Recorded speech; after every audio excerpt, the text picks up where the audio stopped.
सभी का स्वागत है।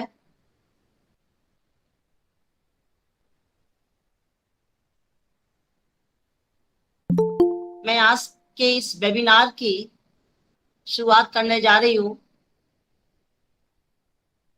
सबसे पहले मैं विद्या की देवी, आवाज आ रही है?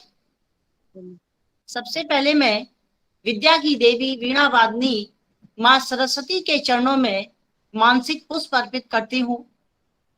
आज के इस वेबिनार का जो विषय है वो बहुत ही समसामयिक है, समग्र एवं बहुविषयक शिक्षा की वर्तमान में उपयोगिता। शिक्षा के बारे में हम सभी जानते हैं कि मनुष्य की पहचान शिक्षा से होती है और जो वर्तमान शिक्षा पद्धति है उसमें एनईपी के माध्यम से जो सुधार किया गया है वो सुधार इसी रूप में है कि ये समग्रता को समेटे हुए हो और स्टूडेंट्स के बीच में बहुत सारे विषयों से परिचय कराए। इसलिए आज नई शिक्षा नीति के माध्यम से ये विषय बहुत ज्यादा उपयोगी सिद्ध हो रहा है। आज के इस वेबिनार में उपस्थित सभी विद्वज्जनों एवं प्रतिभागियों का हार्दिक स्वागत, वंदन एवं अभिनंदन है। आज के कार्यक्रम में हमारे बीच में मुख्य अतिथि के रूप में क्षेत्रीय उच्च शिक्षा अधिकारी कानपुर के पद पर कार्यरत हमारे जनपद के गौरव, सरल व्यक्तित्व के धनी, विद्युत क्षमता से परिपूर्ण आदरणीय डॉक्टर रिपुदमन सिंह जी मुख्य अतिथि के पद पर विराजमान है। ऐसी शैक्षिक गतिविधियों में सदैव से आपकी उपस्थिति हम सभी को प्रेरणा देती रही है। आप शैक्षिक गतिविधियों को प्रोत्साहित करते रहे हैं और आज भी इस विषय के वेबिनार में मुख्य अतिथि के रूप में अपनी उपस्थिति दर्ज कराकर हम सबको एक नई ऊर्जा से भर रहे हैं। इसके साथ साथ मुख्य वक्ता के रूप में प्रोफेसर आर.एन. त्रिपाठी जी, जो कि शिक्षा जगत की एक ऐसी विभूति है जिनके ज्ञान पर हम सभी को अत्यधिक गर्व है। शिक्षा के क्षेत्र में आपकी उपलब्धियां अनगिनत हैं। आप बनारस हिंदू विश्वविद्यालय में समाजशास्त्र विभाग में प्रोफेसर रहे हैं। वर्तमान में आप उत्तर प्रदेश लोक सेवा आयोग प्रयागराज में सदस्य के दायित्व का निर्वहन कर रहे हैं। मुख्य वक्ता के रूप में आपने हमारी अपनी स्वीकृति प्रदान करके हमारे वेबिनार में चार चांद लगा दिए हैं। आप पूर्व में उत्तर प्रदेश उच्च शिक्षा सेवा आयोग में सदस्य के रूप में भी रह चुके हैं। आपके पास 10 वर्ष का उत्तर प्रदेश और राजस्थान सरकार का प्रशासनिक अनुभव भी है। क्लास 1 गजेटेड ऑफिसर के रूप में आपने अपनी सेवाएं दी हैं। डॉक्टर त्रिपाठी जी की 22 पीएचडी अवार्ड हैं आपके निर्देशन में। 2010 से 2015 तक M Malviya high social study centre में आप डायरेक्टर के पद पर सुशोभित रह चुके हैं। आप 15 बुक्स के ऑथर हैं। 4 बुक्स के लिए आपको राज्यसभा सम्मान गवर्नमेंट ऑफ इंडिया से प्राप्त हो चुका है। आपको शिक्षक रत्न अवार्ड से भी सम्मानित किया जा चुका है। आप 35 इंटरनेशनल व 100 नेशनल जर्नल्स में आपके पेपर पब्लिश हो चुके हैं। 250 से अधिक नेशनल सेमिनार में आपकी प्रतिभागिता रही है। इसके अतिरिक्त हमारे मुख्य वक्ता ने कोविड-19 के समय में भी 100 लाइव लेक्चर एवं ऑनलाइन अवेयर प्रोग्राम भी चलाए हैं, जो कि काफी प्रेरणाप्रद और उत्साहवर्धक रहे हैं। एजुकेशन काउंसलर एवं vice president crime prevention committee में भी आप रहे हैं। Labour and welfare board UP और 20 यूनिवर्सिटीज में board of studies and research development council में आप मेंबर रहे हैं। सोशियोलॉजी डिपार्टमेंट की इंडियन एंड स्टेट लेवल की एसोसिएशन के आप मेंबर भी रहे हैं। इस तरह से देखा जाए तो हमारे आज के वेबिनार में मुख्य अतिथि और मुख्य वक्ता के रूप में एक ऐसे विद्वान लोग मिले हैं जिनकी उपलब्धियों से हम सबको कहीं ना कहीं प्रेरणा भी मिलेगी और हमारी इस वेबिनार की सफलता भी केवल आपके आने से ही पूरी हो जाती है। इसी क्रम में मैं आज के मुख्य अतिथि क्षेत्रीय शिक्षा अधिकारी डॉक्टर रिपुदमन सिंह जी को आमंत्रित करती हूँ कि वो आए और मुख्य अतिथि का उद्बोधन हम सबके बीच में रखें। आदरणीय डॉक्टर रिपुदमन सिंह। धन्यवाद मैडम। मेरी आवाज आ रही है ना? आ रही है सर, आ रही है। अच्छा अच्छा, हाँ। केकेपीजी कॉलेज इटावा द्वारा न्यू एजुकेशन पॉलिसी और उससे जुड़े हुए जो भी कंपोनेंट्स हैं उस पर आयोजित इस वेबिनार में उपस्थित distinguished speaker RN. Tripathi ji, college के प्राचार्य डॉक्टर सुचित्रा वर्मा जी, प्रबंधक मंडल, कार्यक्रम की संयोजिका डॉक्टर पद्मा त्रिपाठी जी, कॉलेज के अन्य प्राध्यापकगण एवं इस वेबिनार में वेरियस कॉलेजेस से जुड़े हुए प्राध्यापकगण एवं अन्य शोधार्थी। ये बड़े हर्ष का विषय है कि doctor Padma Tripathi, head of the department economics KKPG college Etawah ने बहुत ही जल्दी ही इस वेबिनार को आयोजित किया। गवर्नमेंट के इंस्ट्रक्शंस थे कि कॉलेजेस लगातार इस न्यू एजुकेशन पॉलिसीज के जो इम्प्लीकेशंस हैं और जो एग्जीक्यूट करने में प्रॉब्लम्स आ रही हैं उस पर मंथन करें, ज्यादा से ज्यादा लोगों को जागरूक करें, और जो लोग स्टेक होल्डर्स हैं यानी कि हम टीचर्स, हम सारे लोग टीचिंग कम्युनिटी से ही जुड़े हुए हैं किसी भी पोस्ट पे हों, तो इन सबको न्यू एजुकेशन पॉलिसी का जो एग्जीक्यूशन है वो बिल्कुल क्लियर होना चाहिए।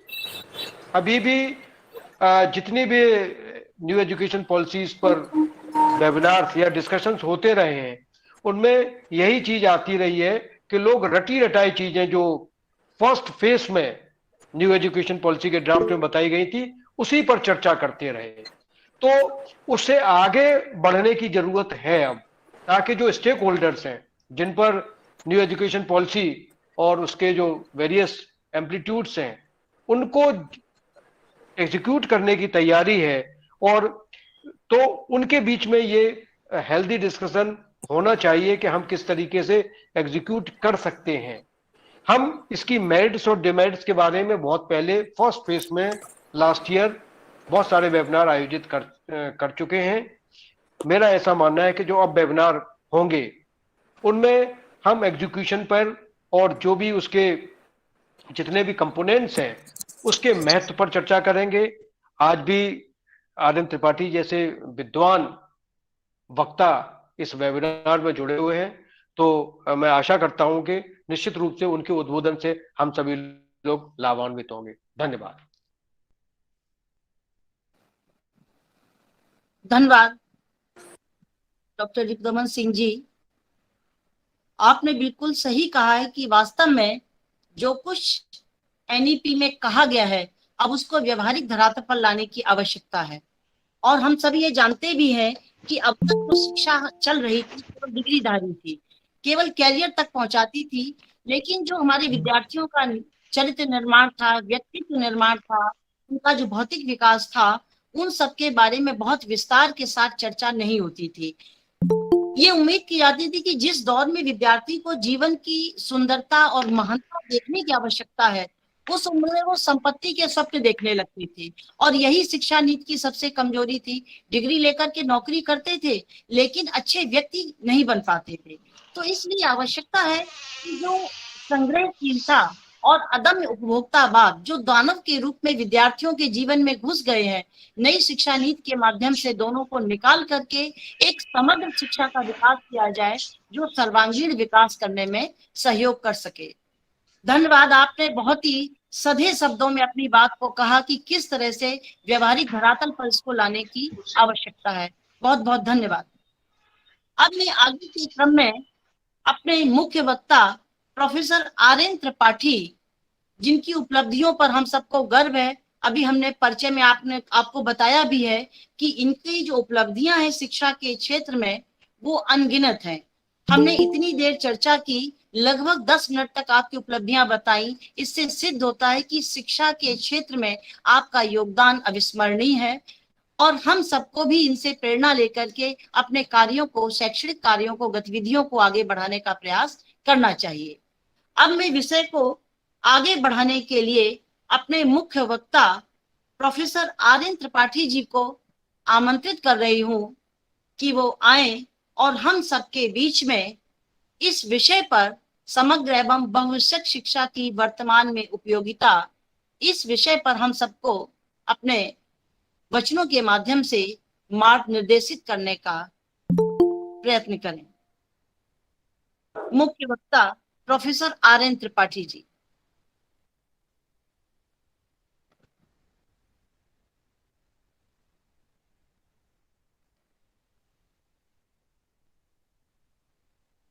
शायद वो जुड़ने वाले हैं, 5 मिनट के अंदर जुड़ रहे हैं, अभी उनका मैसेज आया है। तब तक हम लोग थोड़ी सी चर्चा कर लेते हैं शिक्षा के क्षेत्र पर कि शिक्षा का जो आ गए हमारे मुख्य वक्ता जी शायद आ गए हैं। Professor RN. त्रिपाठी जी जो आज के मुख्य वक्ता हैं, उनसे मैं अनुरोध करती हूं कि आप इस वेबिनार में उपस्थित यदि हैं तो मुख्य वक्ता के दायित्व का निर्वहन करें। आदरणीय प्रोफेसर आर.एन. त्रिपाठी जी।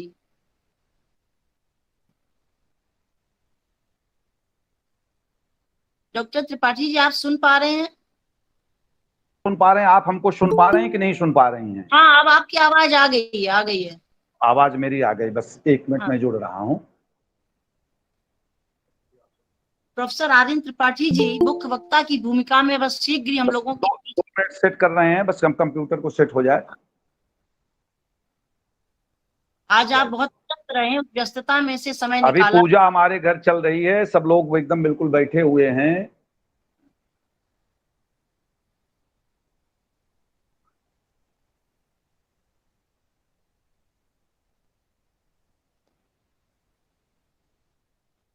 शिक्षा के संबंध में देखा जाए तो जीवन की गुणवत्ता जुड़ी रहती है और वो गुणवत्ता कई तरीके से है, क्योंकि मानव जीवन के जो 4 विकास हैं, शारीरिक, भावात्मक, बौद्धिक। चलिए, आ गया? आ गया आपका, आवाज आ गई आपकी।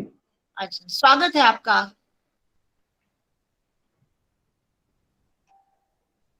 सबको प्रणाम करता हूं। माँ विद्या दायिनी वीणा वादनी को प्रणाम करता हूं।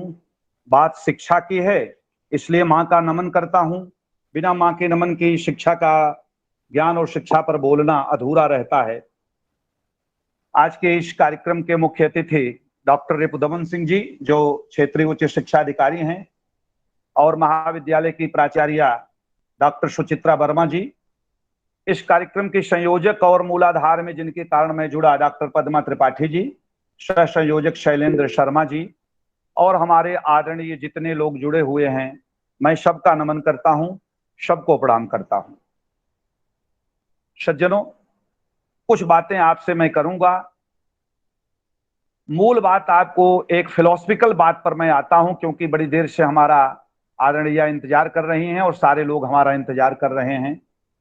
मैं शुरू यहां से करूंगा कि नहीं ज्ञानेन सदृश पवित्र में ही विद्यते। दुनिया में ज्ञान के समान कुछ भी पवित्र नहीं है। जब ज्ञान के समान कुछ भी पवित्र नहीं है और कर्म क्षेत्र महाविद्यालय से कार्यक्रम हो रहा है, साहू जी विश्वविद्यालय से, तो सज्जनों मैं ये बताना चाहता हूं कि ज्ञान की सार्थकता हमेशा कर्म से होती है। अगर ज्ञान में कर्म नहीं है तो फिर उस ज्ञान की कोई उपयोगिता नहीं होती। और ज्ञान के प्रत्येक अनुष्ठान का जो केंद्र है वह व्यक्ति होता है। इसलिए ज्ञान के प्रत्येक अनुष्ठान के केंद्र में व्यक्ति होता है। इसलिए हमें ज्ञान के समान कुछ भी पवित्र दुनिया में नहीं बताया गया है। और यही ज्ञान है कि संसार में जब भी कभी संघर्ष आप देखेंगे भौतिकता और नैतिकता के बीच में, तो दोनों को बांटने का कार्य, दोनों का सीमांकन करने का कार्य यही ज्ञान करता है। इसलिए ज्ञान की सबसे बड़ी आवश्यकता है। डॉक्टर संतोष त्रिपाठी जी जुड़ गए हैं, सरिता त्रिपाठी जी जुड़ गई हैं, प्रशांत कुमार पांडे जी भी जुड़े हुए हैं। मैं आप सभी लोगों का नमन करके फिर अपनी बात शुरू करूंगा कि हमारे शास्त्रों में है कि सा विद्या या विमुक्त है। विद्या वह है जो मुक्ति प्रदान करे। मुक्त किससे प्रदान करे? मुक्त गरीबी से प्रदान करे, भय भूख भ्रष्टाचार से प्रदान करे, कदाचार से प्रदान करे। इसीलिए हमारे यहाँ विद्या को मुक्ति का साधन माना गया है। और आज का जो आपका टॉपिक है बहुत ही अच्छा है कि बहुविषयक शिक्षा किस प्रकार व्यक्ति को व्यक्ति के वास्तविक स्वरूप में उसकी मनुष्यता की पराकाष्ठा पर पहुंचाएगी। बहुत सोच समझ करके सुंदर टॉपिक दिया गया है। देखिए, एक बात बताएं आपको, ज्ञान को कभी बांधा नहीं जा सकता है। Knowledge without boundary and without, कहा गया है कि किसी प्रकार की बाउंड्री में ज्ञान को रोकना, ज्ञान को बांधना होता है। इसलिए बहुविषयक ज्ञान, हमारी नई शिक्षा नीति में इसी बहुविषयक शिक्षा की बात की गई है। टेक्नोलॉजी एंड इनोवेशन दोनों बहुविषयक शिक्षा के मुख्य बिंदु हैं। मैं थोड़ा सा एक बात और बताना चाहता हूं कि भारत में 67 करोड़ युवा हैं। हमारी जो 67 करोड़ युवाओं की आबादी है, इनके भविष्य को देखते हुए हमें बहुविषयक शिक्षा के माध्यम से रोजगार का सृजन करके ही भारतवर्षोन्नति हो सकती है। जब तक हमारे अंदर नवाचार नहीं आएगा, जब तक हमारे अंदर नई तकनीक नहीं आएगी, नई प्रविधि नहीं आएगी, नया ज्ञान नहीं आएगा, तब तक हम किसी को कुछ नहीं कर सकते, ना अपने लिए कर सकते हैं और ना राष्ट्र के लिए कर सकते हैं। नई शिक्षा नीति के ड्राफ्ट बनाते समय आपको आश्चर्य होगा कि उसके जो डायरेक्टर बनाए गए थे, संयोजक के Kasturi Rangan, he was chairman of ISRO. उनको इसलिए बनाया गया था कि उनके अंदर एक वैज्ञानिक उन्मेष था, उनके अंदर एक ऐसा पुट था जो साइंटिफिक टेम्पर के कारण जो शिक्षा में नया एक्सेलरेशन क्रिएट कर सके। इसीलिए जहां कहीं भी हम देखते हैं, अगर ज्ञान का उचित उपयोग नहीं हुआ, ज्ञान का उपयोग मनुष्यता के लिए नहीं किया गया, तो निश्चित रूप से वह ज्ञान तमश बनकर, कलमश बन करके न तो उस व्यक्ति के लिए और उस राष्ट्र के लिए घातक हो जाता है। हमारे इतिहास को अगर आप देखें, हमारे इकोनॉमिक्स की प्रोफेसर हैं, मैं आपको बताना चाहता हूं कि हमारे अंदर अगर आप देखिएगा तो जिस प्रकार औद्योगिक क्रांति होती है, पूरी ब्रिटिश से लेकर के बाहर से, यूरोप से लेकर के भारत में आने में कहीं ना कहीं औद्योगिक क्रांति में तो हम सफल हुए, लेकिन औद्योगिकता बढ़ी, आत्महीनता व्यक्ति की घट गई, व्यक्ति के अंदर आत्महीनता भी बढ़ी, वह केवल स्व का चिंतन करने लगा, उसके अंदर परार्थवादी बातें नहीं रह गई। हमारे लिए इसीलिए कहा गया है, बहुविषयक शिक्षा की बात समाज शास्त्रियों में बहुत समाज शास्त्री सुन रहे होंगे। एमाइल डर्कहाइम जब डिवीजन ऑफ लेबर की बात करता है तो उसमें वो बात करता है दो प्रकार की सॉलिडेरिटी की। एक मैकेनिकल सॉलिडेरिटी की बात करता है, जिसके तहत है ना कि जब तक हमारे अंदर विभिन्न प्रकार के, हम स्ट्रक्चरल फंक्शनिज्म की बात, हमारा फंक्शन अगर एक साथ सब एक साथ नहीं हुआ तो हम किसी प्रकार से उन्नत नहीं कर सकते। केवल एक प्रकार का ज्ञान लेकर के, केवल एक प्रकार की शिक्षा लेकर के हम कभी भी आज के इस कौशल परक समाज में, आज के इस तकनीकी समाज में अपने को बहुत जोड़ नहीं सकते हैं। भारत में मुश्किल से 4 करोड़ लोगों को सरकार की तरफ से रोजगार मिला हुआ है। बाकी 135 करोड़ की आबादी में हमारी जो आबादी 80 करोड़ की वर्किंग आबादी है, इसके लिए रोजगार की आवश्यकता है। यह रोजगार इस बहुविषयक शिक्षा के आयाम से ही मिल सकता है, इस नवाचार की प्रविधियों से ही मिल सकता है। इसलिए हर हाथ को काम और हर घर को रोजगार देने की जो हमारी बात चल रही है, इसके पीछे कहीं ना कहीं बहुविषयक शिक्षा ही काम आएगी। आप लोगों ने जो टॉपिक चुना है, निश्चित एमटीएस क्या होता है? मल्टीटास्क। आजकल मल्टीटास्क वाले आदमी रखे जाते हैं। एक आदमी जो सब काम जानता हो, उसे हर जगह पूछा जाएगा। इसीलिए पंडित कौन है? पंडित का मतलब विद्वान कौन है, शिक्षित कौन है, क्रियाशील कौन है? तो हमारे यहां कहा गया है, यह क्रियावान सह पंडिता। जो कौशल युक्त हो, जो काम को जानता हो, वही पंडित है। जो काम को नहीं जानता वह पंडित नहीं है। इसीलिए कहा यह क्रियामान स पंडिता। तो मैं ये कहना चाह रहा था कि किसी भी परिस्थिति में जब आप जीवन के प्रत्येक पक्ष में कौशल का भाव रखेंगे, जिस प्रकार शारीरिक संरचना में हमारे समस्त अंग एक दूसरे से जुड़कर मस्तिष्क के नियंत्रण में रहकर उद्देश्य की पूर्ति हेतु कार्य करते हैं, ठीक उसी प्रकार समाज में रहने के लिए बहुविषयक शिक्षा के माध्यम से हम अपना, अपने परिवार का, अपने गांव देश समाज का और अपने राष्ट्र की उन्नति कर सकते हैं। हमारे यहाँ मुख्य रूप से ज्ञान का जो उचित बंटवारा है, वो बंटवारा आप जानते हैं। बहुत से लोग पहले जो कुछ भी कहते हैं, मैं उस पक्ष पर नहीं जाऊंगा, वह बंटवारा अब दक्षता के आधार पर हो गया है। जो जितना दक्ष होगा ज्ञान के बंटवारे में से उसके अंदर उतना हिस्सा आएगा और संपत्ति का भी हिस्सा ज्ञान का आएगा। सज्जनों, हमारी बात विद्वान टीचर लोग सुन रहे हैं। आप जानते हैं यह युग अब सूचना क्रांति का युग है। लियोटार्ड कहता है कि कमोडिफिकेशन ऑफ इंफॉर्मेशन। हमारे यहां सूचनाएं बिक रही हैं। आप देखिए, सूचनाओं के आधार पर शेयर बाजार का सेंसेक्स 55,000 चला गया है बीएससी का। हमारे यहां सूचनाओं के आधार पर बड़े बड़े शेयर मार्केट गिर जाते हैं, बहुत बड़ी बड़ी चीजें, बहुत राजनीतिक घमासान शुरू हो जाता है। इस सूचना क्रांति के युग में बहुविषयक शिक्षा में अगर जिसकी योग्यता नहीं है, वह व्यक्ति कभी भी अपने को उचित सामाजिकरण नहीं प्रदान कर सकता। इसलिए हमको इस बहुविषयक शिक्षा के, इस कौशल की शिक्षा का वाहक बनना होगा। केवल साक्षी बन करके, डिग्री लेकर के जीना सामान्यतः इससे हम नहीं हो सकते। क्योंकि अगर मेरे पास बहुविषयक शिक्षा रहेगी, हम मल्टीटास्क जानते रहेंगे, तब हम खुद दीपक बन करके रोशनी लुटाएंगे, यानी रोजगार में रह करके और लोगों को स्वयं रोजगार देंगे। इसीलिए अगर आप चाहते हैं आज के युग में जो हमारी शिक्षा की नीतियां आई और जो हमारी नई शिक्षा नीति आई, उसमें हमारे यहाँ रचनात्मकता को मोड़ देने के कारण किसी भी समय कोई व्यक्ति स्विच कर सकता है। आपने एक सेमेस्टर हिस्ट्री से किया, दूसरे में आपको कारपेंटरी पढ़ना है, तो आप अपना स्विच कर लेंगे और आपकी डिग्री इधर उधर नहीं होगी। क्योंकि आप जानते, हो सकता है कि आपने हिस्ट्री पढ़ करके आप अपने किसी अच्छे ऐसे कलाकृति का निर्माण कर सकते हैं जो पुनरावृत्ति किसी इतिहास काल की हो जाएगी, तो उसकी कीमत आप देखिए आर्ट गैलरी में कितनी मिलती है, सामान्यतः लोग जानते हैं।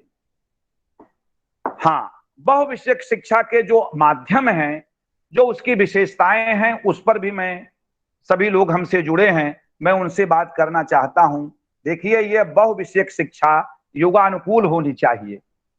आज के जमाने में अगर आप अच्छे शिक्षक हैं, आपके अंदर आईसीटी कंप्यूटर स्किल नहीं है, आप अच्छे विद्यार्थी के पास सामान्य ज्ञान नहीं है, आप स्किल वाले हैं, आपके पास बैंकिंग ही बहु शिक्षा का माध्यम बनती है। दूसरी बात मैं कहना चाहता हूं कि जो बहुविषयक शिक्षा है, यह हाइब्रिड मोड में होनी चाहिए।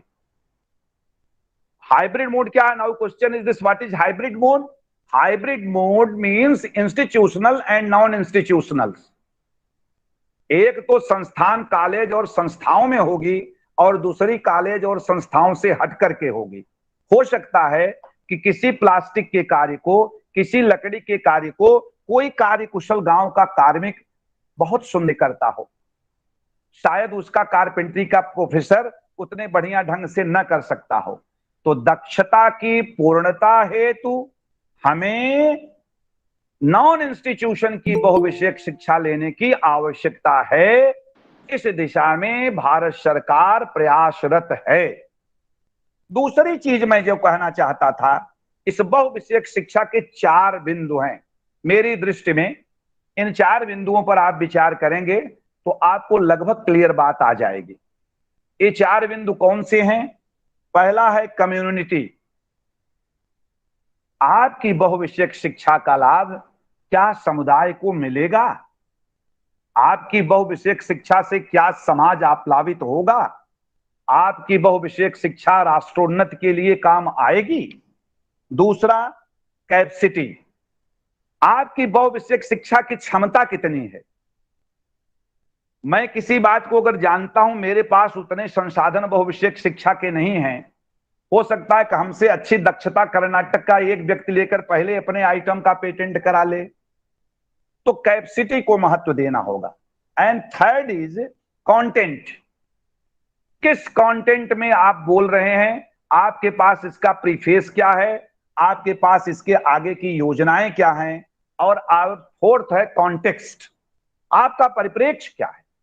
जैसे वर्तमान समय में भारत में गरीबी रेखा के नीचे रहने वाले 40 करोड़ लोगों के लिए रोजगार की अगर कोई एक्शन प्लान हम बनाते हैं, किसी प्रकार के हम मल्टीटास्किंग मेथड या कौशल विकास से हम किसी प्रकार से उनको रोजगार देते हैं, तो ये हमारा कॉन्टेक्स्ट हुआ गरीबी उन्मूलन का।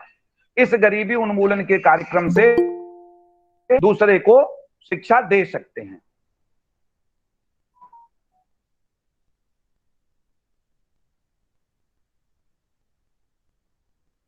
इसलिए इस विषय पर हमको बहुत सावधानी से सोचना होगा।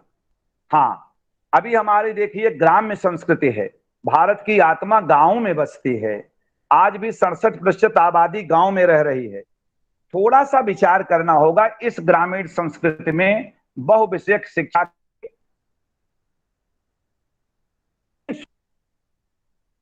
को त्वरण दे देना है, उन्हें गतिमान कर देना है। अगर हम उन स्रोतों को गतिमान कर देंगे तो अपने आप यह सुझाव चलता रहेगा। हमारे यहाँ बहुविषयक शिक्षा का एक और मानक होना चाहिए। इस पर हमारी बात को जरा, बहुविषयक शिक्षा को अगर मैं एक उदाहरण के साथ आपको समझाऊं कि अक्सर आप देखते हैं सहज जन सेवा केंद्र बने हैं। सहज जन सेवा केंद्र पे आप जाइए, वहां पर आपको खतौनी की नकल भी मिलेगी, राशन कार्ड भी बनेगा, आधार कार्ड भी बनेगा, आप अपना टाइपिंग जॉब मॉनिटर भी करा सकते हैं, आप फोटो कॉपी भी करा सकते हैं, आप अपनी समस्याओं का समाधान भी कर सकते हैं, टेलीफोन भी कर सकते हैं।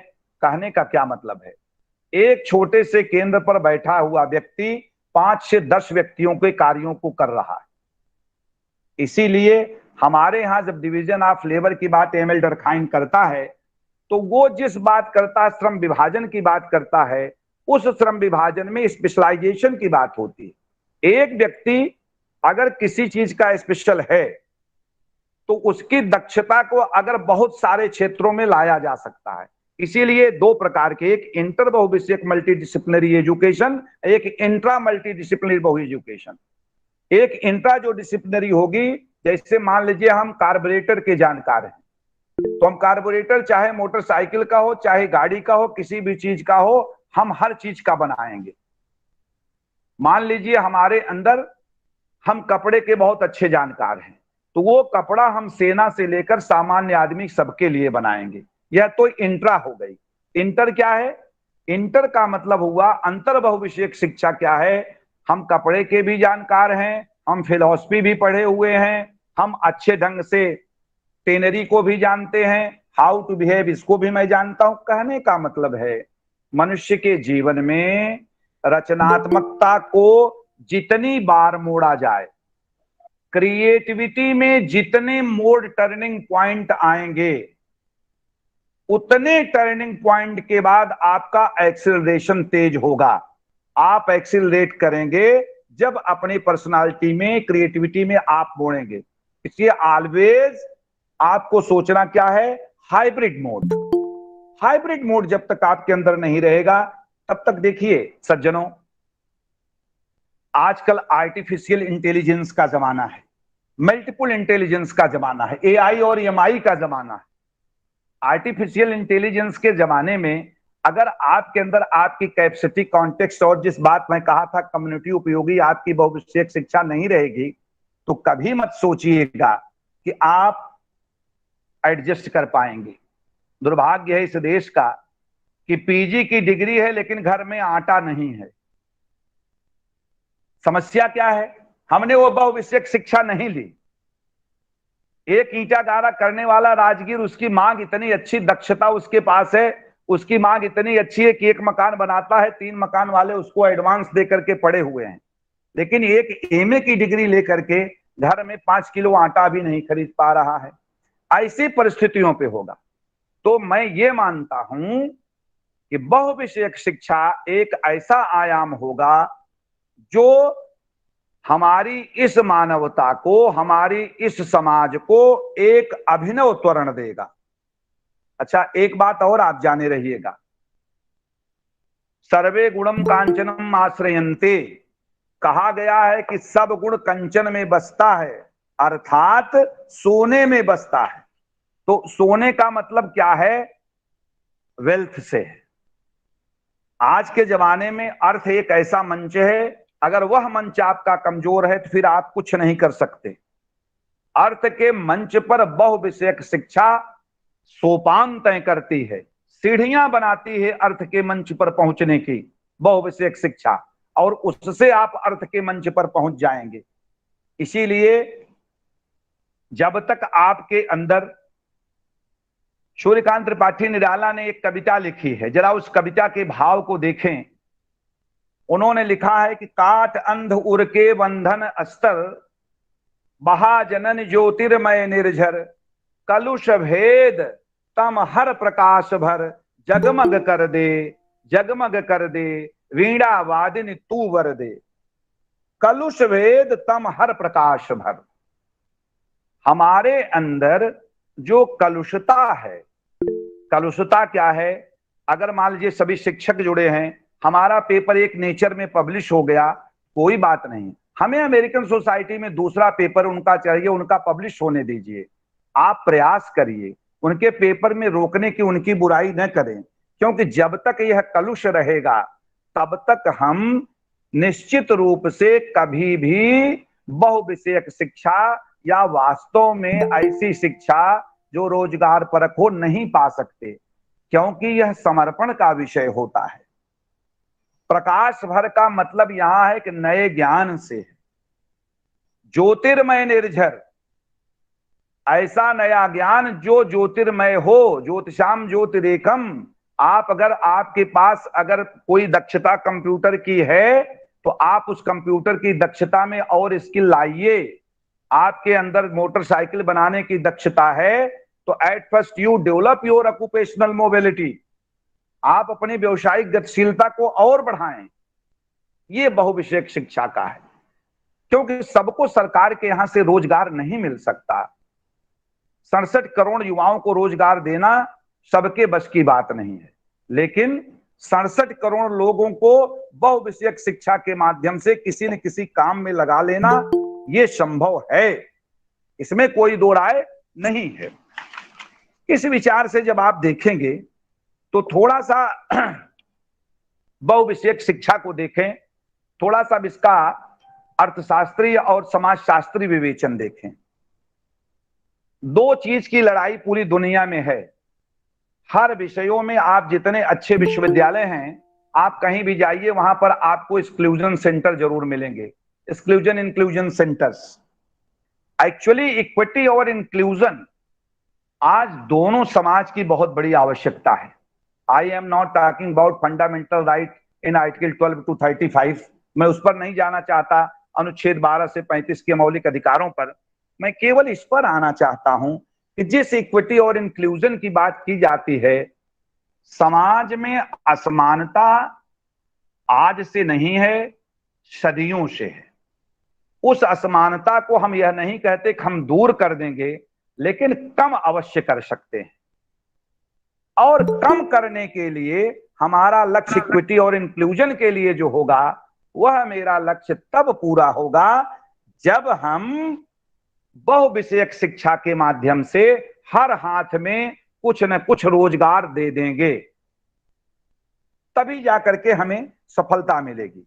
दूसरा एक बात मैं और आपको बताऊं, स्वामित्व और उपभोग में आजकल बड़ा अंतर है। हम ईशावास्यमिदम उस पर नहीं जाएंगे, ईशावास्योपनिषद की बात पे नहीं ले जाएंगे, टू द पॉइंट अर्थशास्त्र पे आते हैं। स्वामित्व और उपभोग का समन्वय जब जब नहीं हुआ है, तब तब समाज में असमानता बढ़ती गई, क्योंकि स्वामित्व की लड़ाई मानव के सृजन का, मानव मन की एक सामान्य स्थिति में, एक सामान्यतः सबके अंदर होती है। उपभोग की सीमा होती है। जब तक हम उपभोग में अपना सीमांकन नहीं करेंगे, अपने उपभोग को जब तक हम निश्चित नहीं रखेंगे, तब तक यह समझिए कि न हम समाज के साथ न्याय कर रहे हैं और न तो अपने साथ कर रहे हैं। आजकल देखिए इस पेंडेमिक में इकोनॉमिक्स की हैं आप समझिए फास्टिंग इकोनॉमिक्स की बात चल रही है। गायब हो गया पूरा इकोनॉमिक्स। आज के जमाने में जब पेंडेमिक आया है, पूरी दुनिया में स्थिति समझने की बड़ी भूमिका आ गई। 8 अरब की दुनिया की आबादी में 3.5 अरब आबादी डरी हुई सी थी, सहमी हुई थी। हमारा देश भी सहमा हुआ था। 4 करोड़ लोगों को हम लोगों ने खोया है, पूरी दुनिया के लोगों ने। क्यों? क्योंकि कहीं न कहीं स्वामित्व और उपभोग की लड़ाई में हमने सही अपना परिचय नहीं दिया। हम स्वामित्व की धारणा बढ़ाते बढ़ाते आज विस्तारवाद की दुनिया की जो नीति है वह इसी स्वामित्व की लड़ाई की है। और अनाचार, अत्याचार, कदाचार से धन का जो सृजन है, मानवता का जो दुरुपयोग है, सत्ता का जो दुरुपयोग है, वह व्यक्ति के उपभोग से जुड़ा है। इसलिए हमारे यहां सबसे बड़ा समन्वय स्वामित्व और उपभोग का होना चाहिए। हमारी भारतीय संस्कृति में पुरुषार्थ चतुष्टय की बात की गई है, धर्म अर्थ काम मोक्ष की बात की गई है। आप देखिए कितना अच्छा समन्वय हमारे भारतीय संस्कृति में कहा गया था। हम 4 आश्रमों में बटे थे, 25-25 साल के आश्रमों में हम बटे थे, ब्रह्मचर्य, गृहस्थ, वानप्रस्थ और संन्यास में। ठीक उसी प्रकार धर्म अर्थ और काम मोक्ष की प्राप्ति के लिए हमारी संस्कृति जियो और जीने दो की थी। गृहस्थ आश्रम के माध्यम से समाज के समस्त लोगों का पोषण होता था। वानप्रस्थ के बाद जब व्यक्ति संन्यास में जाता था, जिस उपभोग की, अर्थशास्त्र के जो 5 आधार हैं आदरणीय, उसमें उपभोग, उत्पादन, वितरण की बात मैं कर रहा हूं, फंडामेंटल बेस ऑफ इकोनॉमिक्स की। हम जब वानप्रस्थ से संन्यास की तरफ चले जाते थे तब हमारा उपभोग सीमित हो जाता था। इसलिए नहीं, यह हमारी संस्कृति थी कि राजा का राजभोग मैंने किया, अब यह भोग दूसरे को मिलना चाहिए, इसका उत्तराधिकारी कोई दूसरा होना चाहिए। संस्थाएं बनाने वाले, आपके भी विद्यालय को बनाने वाला, विश्वविद्यालय को बनाने वाले लाखों लोग चले गए, कभी उन्होंने वसीयतनामा नहीं दिया था कि मेरा होगा। आज लोग भले दे रहे हैं, कारण यह था कि स्वामित्व और भोग को जानते थे। एक बात और मैं यहां पर आपको बताना चाहूंगा, बहुविषयक शिक्षा जो आपने लिया मुझे बहुत अच्छा लगा। इसकी 3 और विशेषताएं हैं। हमारे यहां सूत्र है सत्यमेव जयते, मुंडकोपनिषद से। इसी के समानांतर भारतीय संस्कृति में एक सूत्र बहुत पहले था, उसे बाद में अभी कुछ लोगों द्वारा नारा बनाया गया कि श्रम एव जयते। जिस श्रम की बात हम करते हैं वह दक्ष और अदक्ष श्रम बहुविषयक शिक्षा का ही परिणाम है। तो बहुविषयक शिक्षा जब आपके अंदर होगी तब हमारी जो देश की वर्तमान स्थिति चल रही है, जिसमें हमको स्वदेशी और स्वावलंबन को अपनाना है, स्वदेशी और स्वावलंबन अपनाने के लिए हमें इसी बहुविषयक शिक्षा का आधार लेना पड़ेगा।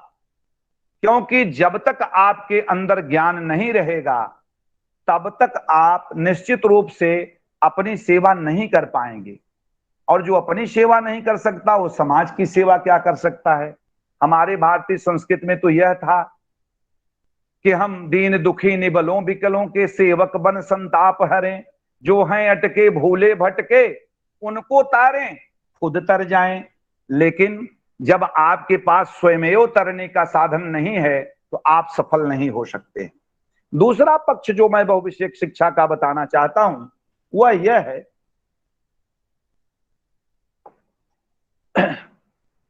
कि बहुविषयक शिक्षा पराश्रयिता से मनुष्य को मुक्त करती है, यानी आप दूसरे के ऊपर आश्रित नहीं रहेंगे। बहुविषयक शिक्षा से व्यक्ति के अंदर परजीविता घटती है, आपकी परजीविता को घटाती है।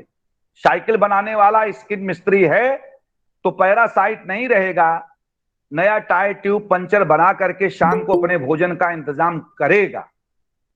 इसलिए बहुविषयक शिक्षा स्व आश्रितता को बढ़ाती है और पारस्परिकता को भी बढ़ाती है। आप कभी देखें मिस्त्री में, इंजीनियर में, टेक्नोलॉजी के जितने संघ होते हैं उनमें बड़ी मजबूती होती है। लड़ाई हमेशा तकनीकी संघ के लोग एक साथ लड़ते हैं, क्योंकि उनके अपने क्षेत्र हैं, उनके अपने रोजगार के साधन हैं, उनकी अपनी व्यवस्था है। तो जब हम स्किल इंडिया की बात करते हैं, जब हम ट्रांसफॉर्मिंग इंडिया की बात करते हैं, तो मेरे सामने सीधे स्पष्ट मामला किस बात का आता है? बात में यह आता है कि हम बहुविषयक शिक्षा पे जाएं। एक सिद्धांत और समझिए, आजकल तकनीकी राष्ट्रवाद का है। अभी देखिए एकात्म मानववाद के साथ जब हम साधना समिष्ट की परमेष्ठ की करते हैं, मैं उस पर नहीं जाऊंगा, तो उसके विषय में मेरा एक सिद्धांत है, उस पर मैंने एक लेख भी लिखा है, एक मेरी पुस्तक भी है। तो तकनीकी राष्ट्रवाद क्या होता है? अगर समता मूलक समाज की हमें स्थापना करनी है, मेरे इस सूत्र वाक्य पर जरा विचार करिएगा आदरणीय प्रबुद्धजन, और यह मैं सूत्र वाक्य में तो कह रहा हूं, लेकिन आप लोगों के लिए विषय भी छोड़ जा रहा हूं। मेरा मानना है कि समता मूलक समाज तभी हो सकता है जब इस देश में तकनीकी राष्ट्रवाद होगा। अभी आपने देखा डायरेक्ट बेनिफिट ट्रांसफर स्कीम से भ्रष्टाचार घटा कि नहीं घटा? गैस की कालाबाजारी घटी कि नहीं घटी?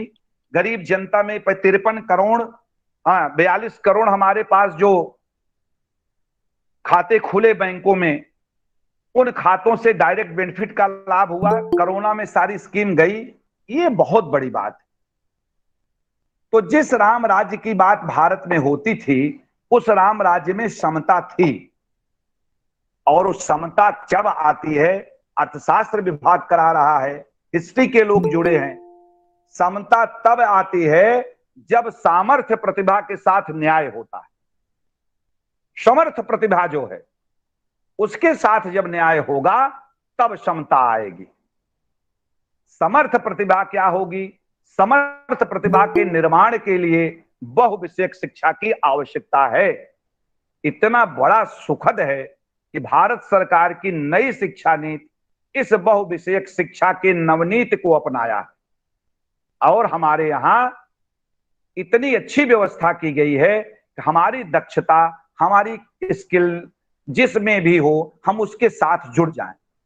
इसीलिए समता तब आती है, दूसरा पक्ष में ले रहा हूं मैं, संविधान के अनुच्छेद 12 से 35 में समता समानता से लेकर शोषण के विरुद्ध जो मौलिक अधिकार हैं उनके तरफ भी सोच करके भी बता रहा हूं। सोचिए, समता तब आती है जब व्यक्ति के जीवन में संभावनाओं का असीम विस्तार हो। संभावनाओं का जब असीम विस्तार होगा तो हमको यहां नहीं वहां, वहां नहीं यहां, कहीं ना कहीं तो हमें कुछ मिल ही जाएगा। इस बात को हमें सोचना होगा। दीनदयाल जी की एक बात आप सोचिएगा, जिस एकात्मकता की बात दीनदयाल जी करते थे, थोड़ा सा मैं उसकी भी चर्चा कर लूंगा। उस उनके एकात्मकता में वो तो ये भी कहते थे कि जड़ चेतन में भी एकात्मकता है। जब तक हम अपने राष्ट्र को, अपनी भूमि को, जब तक स्थिति को उचित शब्द कहा है उस पर मैं नहीं जाऊंगा, विषय बदल जाएगा। जब तक हम उसको, भाव जड़ को, जब तक दोनों में एकात्मकता नहीं रखेंगे, तब तक जाकर के हमारा विस्तार नहीं हो सकता, हमारी सोच का विस्तार नहीं हो सकता है। इसीलिए ममता को मैं कहता हूं, बार बार मेरा एक और नारा है कि संविधान से, आरक्षण से, समाज की परिस्थितियों से, रोजगार से, बैंक ऋण से, लोकाचार से जितनी व्यवस्थाएं हैं, सारी व्यवस्थाओं से समता दे दी जाए। लेकिन आदरणीय जनों, बहुत ध्यान से मेरी इस बात को सुनिएगा, परखिएगा, चिंतन करिएगा। समता तो आपने दे दिया, लेकिन उस समता में ममता नहीं होगी। ममता तब होगी जब स्वयं प्रत्येक व्यक्ति विकसित होगा। इसीलिए अगर समता ममता भरी नहीं है, सामर्थ्य का सम्मान नहीं है, तो फिर उस ममता, फिर उसका क्या होगा? प्रकृत मानवता का संगम ही समता का पोषण करता है। कौन सी समता देंगे? आप समता धन की दे सकते हैं, मन से मन को जोड़ने के लिए समता कहां से देंगे? इसलिए समता में ममता होना बहुत ही आवश्यक है। अगर समता में ममता नहीं है तो फिर तो आपका रास्ता सफल नहीं होगा। तन मन बुद्धि पर चले, आत्मा और आध्यात्मिकता का भाव हो, ज्ञान की पवित्रता हो, तब जाकर के हमें सफलता मिल सकती है, वरना हमें सफलता नहीं मिल सकती है। अब थोड़ा सा मैं, अर्थशास्त्र के आप लोग हैं, वाईके अलग ने इंडिया विजन 230 की बात किया, 2030। एपीजे कलाम ने गरीबी उन्मूलन का जो 2030 का नारा दिया। सज्जनों, हमारे आदरणीय प्रधानमंत्री जी इस समय आत्मनिर्भर भारत की बात करते हैं।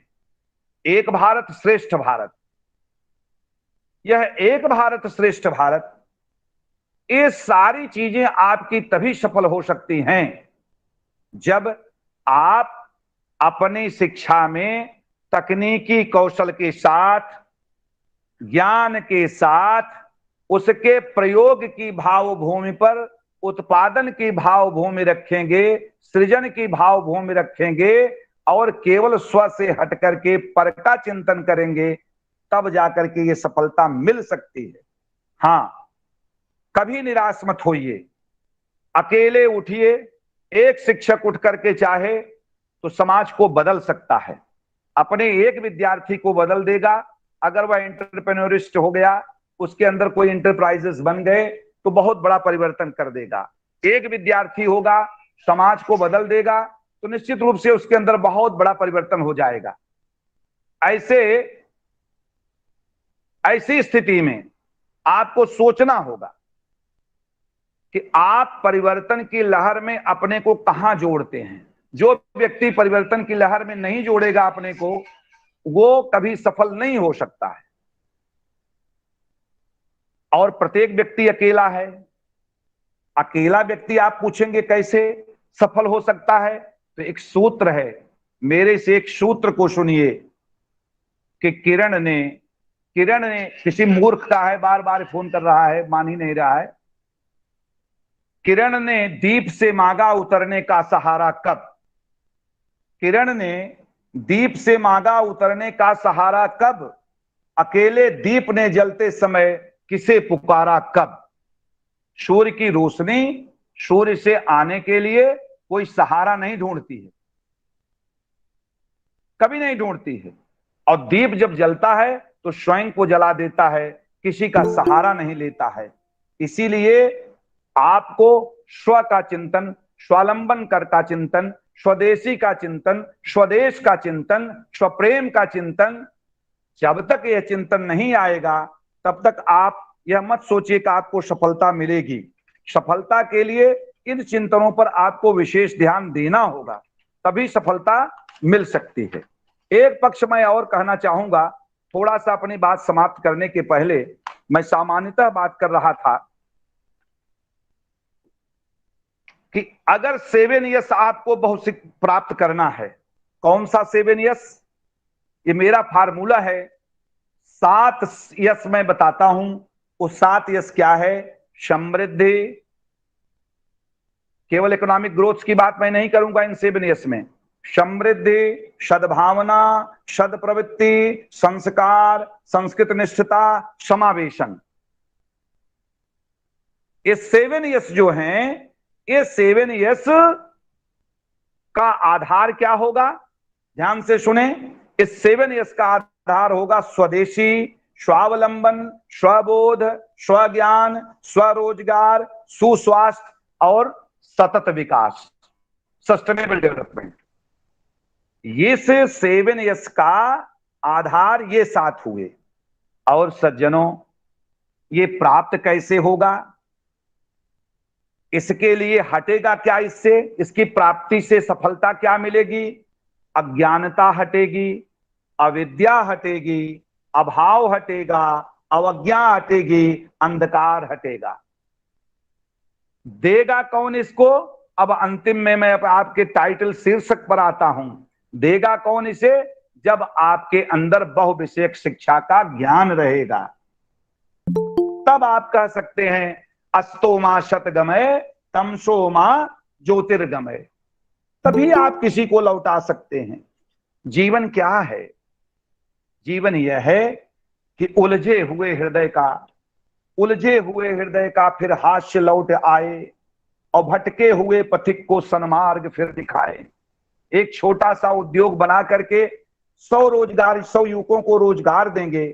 गांधी जी ने कहा था कि राष्ट्रीय होने के लिए राष्ट्रीय परिस्थिति को समझना चाहिए। हाँ, भारत में पारंपरिकता को भी समझना होगा, आधुनिकता को भी समझना होगा। हजारी प्रसाद जी ने एक ही बात कहा था कि एक कदम आधुनिकता आगे है तो पारंपरिकता जो है, ट्रेडिशन, एक कदम पीछे है। इसलिए दोनों को जब तक आप नहीं समझेंगे, तब तक आप न अपना कल्याण कर सकते हैं, न दूसरे का कर सकते हैं। हम भारत के हैं, भारत माता हमारी है, पुत्रो हम पृथव्याम। इसलिए सस्टेनेबल डेवलपमेंट के 7S जो फार्मूले को हमने बताया, उसके आधार पर बहुविषयक शिक्षा के माध्यम से हम बहुत कुछ कर सकते हैं।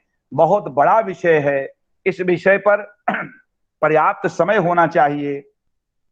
इस विषय की उपयोगिता के लिए मैं केवल इतना ही कहूंगा कि बहुविषयक शिक्षा के लिए जहां कहीं भी हो सके, शिक्षक के रूप में आप तैयार करिए, विद्यार्थी के रूप में आप तैयार होइए, उद्योग क्रांति के रूप में, उद्योगपति के रूप में आप अपने को बढ़ाइए, श्रमिक के रूप में आप आगे बढ़िए। दक्षता ही दक्षता चौदिश होगी, तभी भारत का विकास होगा।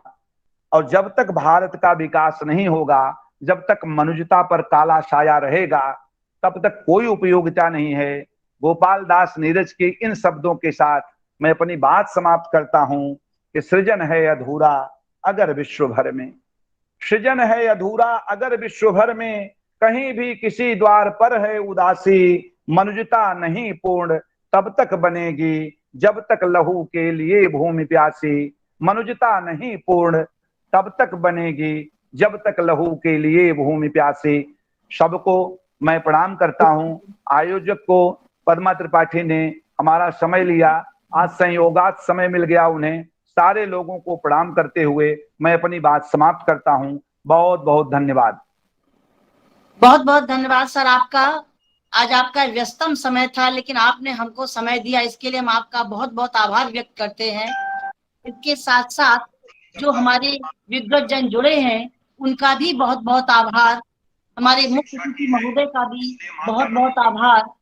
हमारे महाविद्यालय की प्राचार्य डॉक्टर सुचित्रा वर्मा जी का भी बहुत बहुत आभार। इन सबके निर्देशन से, और हमारे इस वेबिनार के सह संयोजक डॉक्टर शैलेंद्र शर्मा जी, उनका भी बहुत बहुत आभार।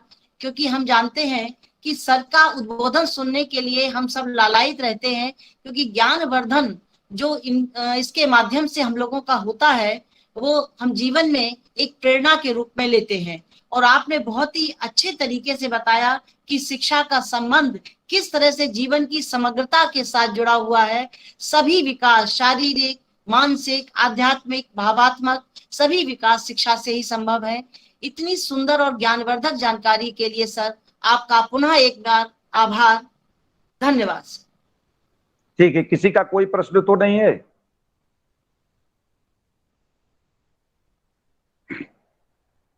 कोई प्रश्न तो नहीं है ना? नहीं सर, शायद कोई नहीं पूछना चाह रहा है। चलिए, संतुष्ट हो। धन्यवाद। धन्यवाद बहुत सर। बहुत धन्यवाद।